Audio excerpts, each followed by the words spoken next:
বাংলাদেশ জামাত ইসলামীর আগামী দিনের নির্বাচনের আগে যে 5 দফা কর্মসূচি ঘোষণা করেছে, 5 দফা বাস্তবায়নের মাধ্যমে আগামী দিনের নির্বাচন করতে হবে। আমাদের 5 দফা জনগণের 5 দফা।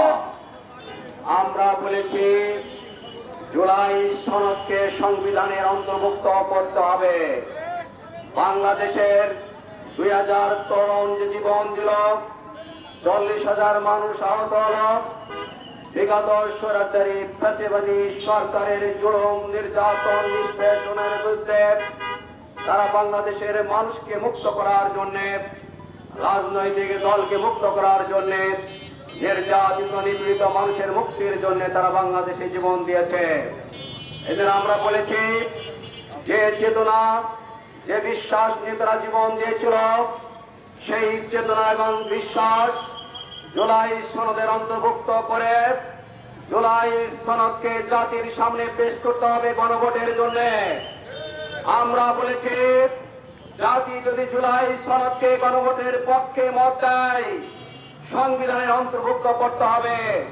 আমাদের দাবি জুলাই সনদ এবং পেয়ার পদ্ধতির নির্বাচনের জন্য আগামী নভেম্বর মাসে সারা দেশে গণভোট দিতে হবে।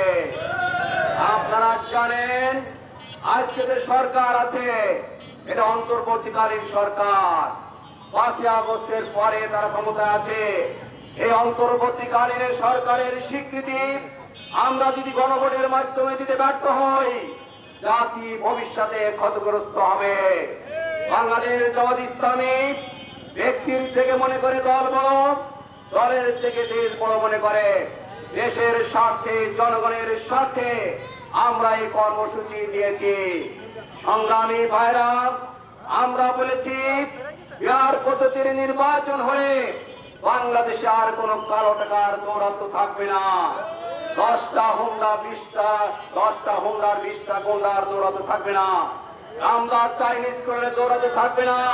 পেয়ার পদ্ধতি নির্বাচন হলে যারা ক্ষমতায় ভাগ যাবে এককভাবে তারা দেশের সবকিছু নিয়ন্ত্রণ করতে পারবে না। দেশে দুর্নীতি থাকবে না, দেশের চাঁদাবাজি থাকবে না। কারণ পেয়ার পদ্ধতি নির্বাচন যখন হবে সকল মানুষের ভোটের ভিত্তিতে সংসদে প্রতিনিধিত্ব আসবে। সংগ্রামী ভাইরা, আমরা জানি পেয়ার পদ্ধতি নির্বাচনে সংসদে আনুপাতিক হারে প্রতিনিধিত্ব থাকবে। আজকে অনেকে এখনো বলছেন আমরা পেয়ার পদ্ধতি বুঝি না। আমার বিশ্বাস এদেশের জনগণ পেয়ার পদ্ধতি বুঝে গেছে। কারণ পেয়ার পদ্ধতি হলে বাংলাদেশে আর কোন ফ্যাসিবাদী শক্তির উত্থান হবে না। আমরা বাংলাদেশের রাজনৈতিক যারা দেউলিয়া পরিণত না হয়, রাজনৈতিকভাবে সন্ত্রাসী করে না ওঠে, আমার দেশে কোনো ফ্যাসিবাদী শক্তির উত্থান না হয়, মানুষের গণতন্ত্র রুদ্ধ না হয়, মানুষ ত্রাস করে মৃত্যুবরণ না করে, মানুষের উপর অবিচার জুলুম করে ক্ষমতাসীন দলের নেতৃবৃন্দ দেশে হাজার হাজার করে লুটপাট করতে না পারে, চাঁদাবাজি না করতে পারে, দখলবাজি না করতে পারে, তার জন্য আমরা জনগণের স্বার্থে পেয়ার পদ্ধতি নির্বাচনের কথা বলেছি। আমি আবারও বলছি, আপনারা পেয়ার পদ্ধতি বর্তমান সরকারকে আমরা বলতে চাই, আপনারা পেয়ার পদ্ধতি নির্বাচন জুলাই সনদকে গণভোটে দেন।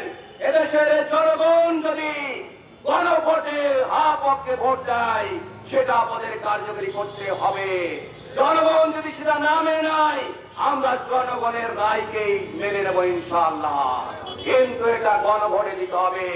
আজকে প্রধান উপদেষ্টাকে বলতে চাই, আপনি যখন ক্ষমতায় এসেছিলেন জনগণের আস্থার প্রতীক হয়েছিলেন, কিন্তু আপনার পাশে অনেক ভারতীয় আধিপত্যবাদী শক্তি আপনার পাশে দাঁড়িয়ে আছে, যারা দেশকে আবার আওয়ামী দুঃশাসনের ভিতরে নিতে চায়, আবার দেশে বেশিরভাগ পরিচয় করতে চাই।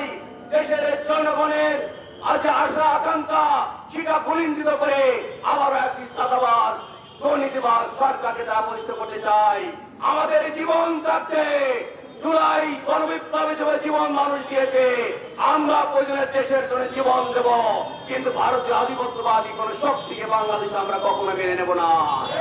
আমরা বলেছিলাম জাতীয় নির্বাচনের আগে যে ফ্যাসিবাদী সরকার আমাদের নেতৃবৃন্দকে হত্যা করেছে, জুডিশিয়াল কিলিং করেছে, মৌলানা মতিউর রহমান নিজামী, আলী হাসান মাহমুদ মুজাহিদ সহ কেন্দ্র নেতৃবৃন্দকে যারা জুডিশিয়াল কিলিং করেছে, হাজার হাজার মানুষকে হত্যা করেছে, আয়না ঘর করে অমানবিক নির্যাতন করে মানুষকে হত্যা করেছে, তাদের 16 জুলাই আগস্টের গণবিপ্লবে শত শত মানুষকে ক্রস পয়েন্টে যারা হত্যা করেছে, যারা 40,000 মানুষকে আহত করেছে, তাদের বিচার করতে হবে। আপনি এখনো বিচার করেননি। বাংলার মানুষ ওই স্বৈরাচারী প্রতিবেশী যে জুলুম যারা চালিয়েছিল, সেই খুনি হাসিনার তার নেতৃবৃন্দ সহ কারোর বিচার এখনো দৃশ্যমান হয়নি। আমরা বলেছি নির্বাচনের আগে লেভেল প্লেইং ফিল্ড করতে হবে। এখনো রামদার ঝঞ্ঝনানি, এখনো চাইনিজ করে ঝঞ্ঝনানি, এখনো গ্রামে গঞ্জে একটি বিশেষ রাজনৈতিক দল মহিলাদেরকে হুমকি দিচ্ছে ভোট কেন্দ্রে যেতে পারবেন না, আমাদের কর্মীদেরকে হুমকি দিচ্ছে ভোট কেন্দ্রে যেতে পারবেন না। বাংলাদেশে আমরা বলতে চাই এই ধরনের জবতব নির্বাচনকে আপনি পার পেতে পারবেন না। আমরা বলেছি জাতীয় পার্টি সহ 14 দল যারা সেই স্বৈরাচারী প্রতিবাদী আওয়ামী লীগের দোসর হিসেবে কাজ করেছে, বাংলার মাটিতে তাদের রাজনীতি করার কোন অধিকার নেই। তাদের রাজনীতি নিষিদ্ধ করতে হবে। সংগ্রামী ভাইরা, বাংলাদেশ জামাত ইসলামী এই দাবি নিয়ে আজকে রাজপথ আন্দোলন করছে। আমরা নির্বাচন কমিশনকে বলতে চাই, আপনি কোন দলের লোক বাংলার মানুষ বুঝে গেছে। আপনাকে অতীত থেকে শিক্ষা গ্রহণ করতে হবে। 14, 18, 24 নির্বাচন যারা করেছে, সেই নির্বাচন কমিশন তাদের পরিণতি বাংলার মাটিতে কি হয়েছে আপনি দেখেছেন। তাদের কাছে শিক্ষা গ্রহণ করে আগামী দিনে একটু অবাধ, নিরপেক্ষ, পিসফুল, সুষ্ঠু নির্বাচনের ব্যবস্থা আপনি করুন। তাহলে বাংলার মানুষ একদলীয় ভাবে কোন একটি বিশেষ দলকে ক্ষমতায় দেওয়ার জন্য বিশেষ সুবিধা আপনি তাদেরকে দিবেন, এটা বাংলার মানুষ কখনো মেনে নেবে না। আজকে আমি আবারও বলতে চাই, পিয়ার পদ্ধতি নির্বাচন জুলাই সনদকে জাতির সামনে গণভোট দিয়ে আপনি আগামী দিনের সংবিধানে জুলাই সনদকে অন্তর্ভুক্ত করে জাতীয় নির্বাচনের ব্যবস্থা গ্রহণ করতে হবে। আসুন, বাংলাদেশ জামাত ইসলামী যে 5 দফার আন্দোলন করছে, গণ আন্দোলনে পরিণত হয়েছে, জনগণের 18 কোটি মানুষের দাবিতে পরিণত হয়েছে। গ্রামগঞ্জের সকল শ্রেণী পেশার মানুষ আজকে বলতে বাধ্য হচ্ছে, জুলাই যারা আন্দোলন করলো, যারা রক্ত দিল, জীবন দিল, যাদের রক্তের পরে দাঁড়িয়ে আজকে আমরা কথা বলছি। আজকে বিএনপি, অন্য রাজনৈতিক দলগুলো তাদের জীবন, তাদের রক্তের পরে দাঁড়িয়ে কথা বলছে, তাদেরকে ভুলে গেলে হবে না। আমাদের তাদের স্লোগান বৈষম্যহীন বাংলাদেশ, মানবিক বাংলাদেশ, ইনসাফ ভিত্তিক বাংলাদেশ প্রতিষ্ঠার আন্দোলনকে বেগবান করতে হবে। জাতিকে ঐক্যবদ্ধ করতে হবে।